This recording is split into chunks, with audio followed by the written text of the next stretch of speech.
Salut à tous et bienvenue dans cette nouvelle vidéo News K-pop en date du 12 mai 2025. Donc on commence tout de suite avec la première news. Donc selon Xports News, la chanteuse Reta qui a récemment participé à l'émission Girls on Fire a porté plainte en mars dernier contre Sun-hee, PDG et rappeur de son agence, pour entrée illégale chez elle durant son absence afin d'y retirer des effets personnels dont notamment des meubles. D'après le rapport du média, Sun-hee a demandé à Monsieur Jung, un salarié de son label Famous Entertainment, de profiter de l'absence de l'artiste chinoise qui était retournée en Chine suite à un problème de visa pour s'introduire chez elle et récupérer plusieurs objets et mobilier. Reta a également expliqué qu'elle n'a jamais communiqué le code de la porte de son domicile. Elle a donc décidé de porter plainte contre Sun-hee et Monsieur Jung pour entrée illégale et atteinte à la propriété privée. Une sacrée histoire. Deuxième news. Jin publiera bientôt sur la chaîne YouTube de BTS un épisode de son émission Run Jin avec comme invité l'acteur Tom Cruise, rien que ça. C'est un représentant d'HYBE qui a confirmé la nouvelle en déclarant que l'épisode qui a déjà été tourné sera dévoilé ultérieurement sans donner de date exacte. Et donc l'acteur américain, il a tourné dans l'épisode pour promouvoir notamment le nouveau Mission Impossible qui sortira dans les cinémas français le 21 mai.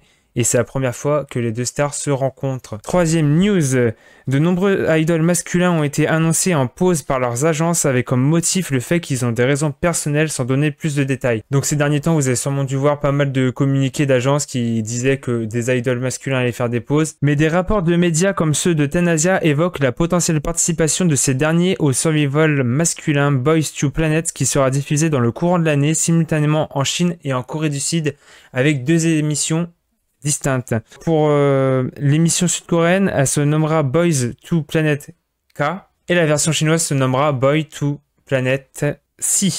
Les auditions ont été clôturées le 26 janvier dernier. Tous les garçons nés avant le 1er janvier 2012 et de toute nationalité pouvaient postuler et choisir dans quelle émission ils souhaitaient participer. Les deux groupes issus du programme débuteront en même temps.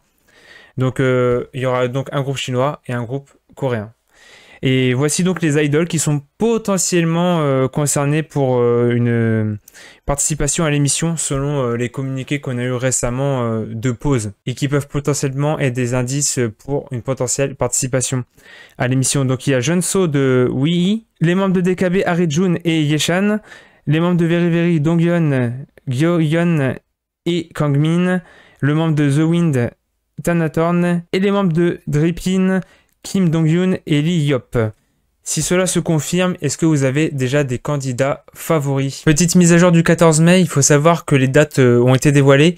Alors l'émission sud-coréenne commencera le 17 juillet et l'émission chinoise le 18 juillet. Voilà.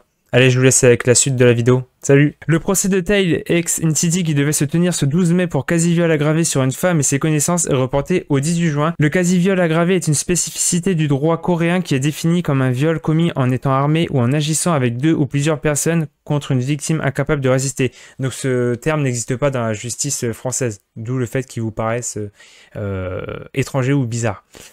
Le chanteur a été inculpé sans détention le 28 février dernier pour cette raison. Selon l'enquête, il aurait agressé sexuellement sans arme une femme en état d'ébriété en juin 2024. Deux autres complices se sont présentés devant le parquet pour être interrogés, contrairement au chanteur qui a refusé de se présenter malgré une convocation en invoquant des raisons de santé en présentant un certificat médical et une déclaration d'avocat. Un mandat d'arrêt a précédemment été demandé contre l'artiste, mais celui-ci a été refusé. Et SM Entertainment a résilié son contrat avec Tae le 15 octobre dernier et suite à l'enquête. Et il faut savoir que pour l'instant, la justice coréenne n'a pas précisé pourquoi le procès a été reporté. Voilà. Bon, on va terminer avec une good news quand même, hein, parce que bon, là, j'ai un peu plombé l'ambiance. Edam Entertainment a confirmé qu'IU reviendra à la fin du mois avec un nouvel MV dans lequel Shanu d'Astro, rien que ça, sera présent. Donc pour l'instant, il n'y a aucune date qui a été dévoilée, mais voilà, je pense que beaucoup d'entre vous vont être contents de cette nouvelle. Voilà. Donc c'est tout pour les news, et là on va terminer donc avec les sorties, les dernières sorties importantes de ces derniers jours. Donc il y a eu Mew et P1 Harmony qui ont sorti un mini-album, Idol qui a publié un single de pré-sortie pour son 8e mini-album qui sortira lui ce 19 mai, Triple S a dévoilé son 2e full album, le trio A-Bloom composé des anciennes membres de 50-50, Aran, Sena et Seo a débuté avec un single album, et enfin Rosé de Blackpink a sorti le MV de Messi, un morceau qui sera disponible dès ce 27 juin dans l'album de la bande originale du film F1. C'est tout pour les news d'aujourd'hui, j'espère que cette vidéo vous aura plu. N'hésitez pas à laisser un commentaire pour me dire ce que vous en avez pensé et à me retrouver également tous les jours au quotidien, donc sur les réseaux sociaux, Instagram, Thread, Facebook, pour suivre l'actualité K-pop au quotidien. Voilà, donc à la prochaine, les réseaux sont dans la description, n'hésitez pas, salut.